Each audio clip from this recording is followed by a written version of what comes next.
Eh bien, l'Europe sort enfin de l'ombre et annonce à quoi ressemblera la mission militaire en Ukraine. Bruxelles reconnaît publiquement que l'Europe n'a plus de discussions abstraites, mais des plans assez précis pour une présence militaire multinationale en Ukraine après le cessez-le-feu. Parallèlement, aujourd'hui, l'avion d'Ursula von der Leyen a atterri à Plovdiv, et cela se passe sur fond de brouillage Global Positioning System. Comme vous le comprenez, il ne s'agit pas de deux événements distincts, mais d'une seule image. L'Europe comprend que la guerre a depuis longtemps dépassé la ligne de front en Ukraine, et l'Europe se prépare. Une ossature de sécurité en acier, personnes, infrastructures, normes, etc. C'est précisément pour discuter de ce sujet que des rencontres entre Donald Trump, Volodymyr Zelensky et les dirigeants européens sont prévues à Paris le 4 septembre. Je suis Alexei Petchi, nous sommes le 1er septembre, discutons maintenant du sujet en détail. En quoi ces deux nouvelles apparemment différentes sont-elles liées?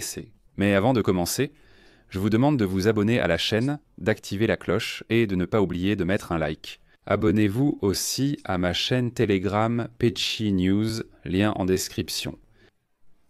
Ainsi, les pays européens préparent concrètement des mesures pour assurer des garanties de sécurité à l'Ukraine après la guerre, qui incluront le déploiement de troupes sur son territoire. C'est ce qu'affirme la présidente de la Commission européenne, Ursula von der Leyen. Elle a affirmé au Financial Times que ces actions seront soutenues par les États-Unis.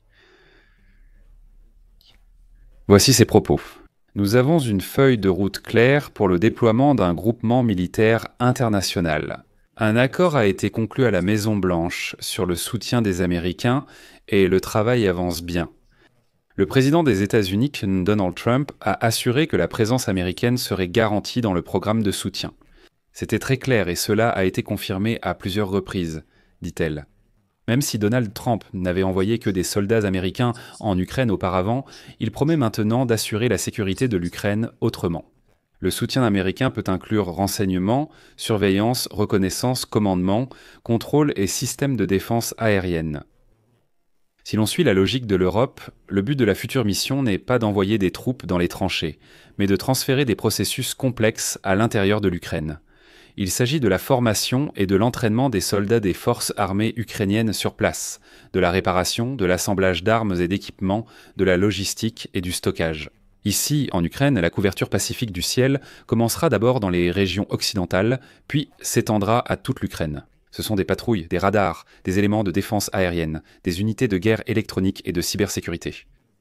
Eh bien, comme on le dit aujourd'hui, le commandement, le renseignement et la surveillance avec le soutien des États-Unis. Et ce schéma convient à tout le monde.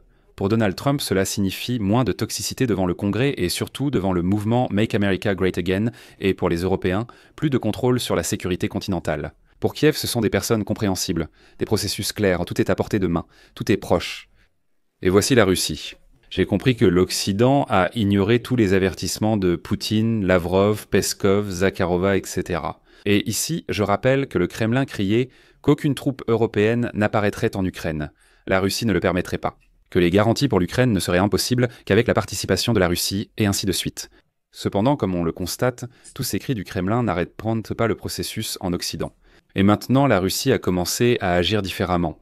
Et ces actions, vous savez, soulignent le désespoir du Kremlin. Premièrement, les médias de propagande russes ont soudainement décidé aujourd'hui de ressusciter et de nous montrer l'ancien président ukrainien en fuite, Yanukovych, qui a choisi de nous expliquer pourquoi l'Union européenne et l'OTAN sont néfastes, et pourquoi l'Ukraine ne devrait pas coopérer avec eux sur les garanties de sécurité. Je ne vais pas répéter toutes ces absurdités, si vous le souhaitez, vous les trouverez sur Internet. Yanukovych affirme avoir œuvré au rapprochement avec l'Union européenne, mais estime que les Européens se sont mal comportés. Il affirme que l'adhésion de l'Ukraine à l'OTAN aurait provoqué une guerre civile. Et vous savez, cela montre à quel point la diplomatie des Russes va mal, puisqu'ils ont décidé de ressortir Yanukovych, comme si ces arguments avaient la moindre importance. Après la déclaration d'Ursula von der Leyen sur le contingent militaire en Ukraine, la Russie a commencé à la menacer personnellement. La navigation a été perturbée, l'équipage est passé aux procédures de secours. C'est une phrase très sèche dans l'aviation bulgare.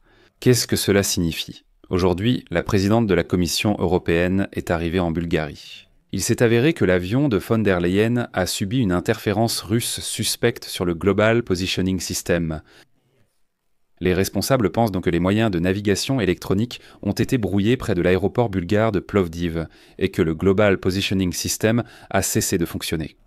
Après 1 heure à tourner autour de l'aéroport, le pilote a choisi d'atterrir manuellement avec des cartes papier.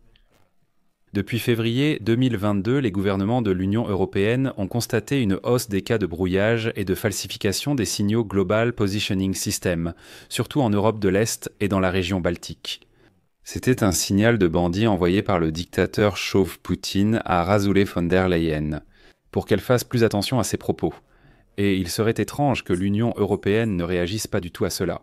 En 2025, le brouillage Global Positioning System et la substitution des coordonnées relèvent déjà du cinéma. Suite temps de descente, orage. C'est une menace pour l'aviation civile et les infrastructures critiques au sol à l'intérieur de l'Union européenne. Et cela signifie que la future mission militaire de l'Union européenne n'est pas simplement un geste en faveur de l'Ukraine. Non, c'est un élément de la propre sécurité de l'Europe.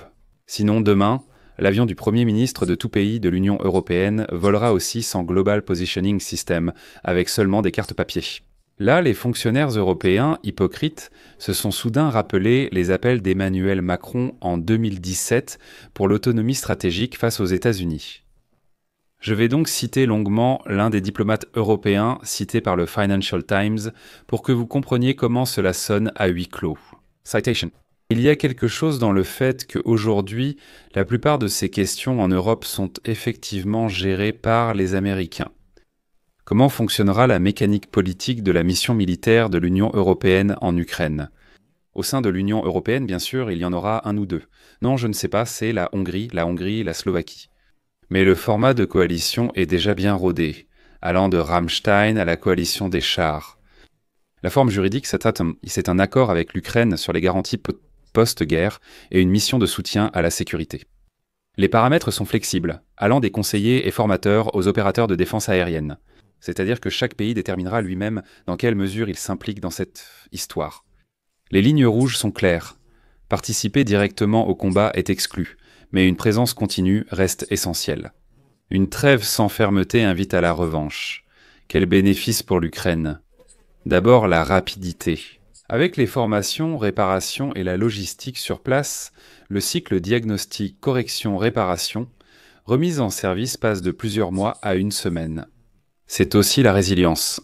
La défense antiaérienne et la guerre électronique, soutenue par l'Europe, privent l'ennemi de la possibilité de commettre de petites nuisances sous prétexte de « ce n'est pas nous ». Troisièmement, la politique. La présence d'Européens rend le sabotage de la trêve plus coûteux pour Moscou. Oui, ce ne sont pas les troupes de l'OTAN dans les tranchées, mais ce n'est pas non plus une garantie sur papier. En somme, l'Europe, avec du retard, mais tout de même, tire les bonnes leçons. En 2014, ils ont sous-estimé le prix de la constance, en 2022 le prix de la rapidité, en 2025 le prix de la présence. Maintenant, tout cela s'assemble comme une seule structure. Et vous savez que quelqu'un ose encore prononcer le mot fatigue. La fatigue se soigne facilement par l'ingénierie, une fois pour toutes. Mettez de l'ordre, garantissez la sécurité, installez comme prévu, et tout ira bien sans fatigue. Quand le mécanisme est bien réglé, de quoi se fatiguer ici. Je mets donc des points de suspension. Écrivez votre avis, vos conclusions dans les commentaires sous cette émission. Abonnez-vous à la chaîne, cliquez sur la cloche et n'oubliez pas de mettre un like. C'est tout pour aujourd'hui. Prenez soin de vous, au revoir à tous.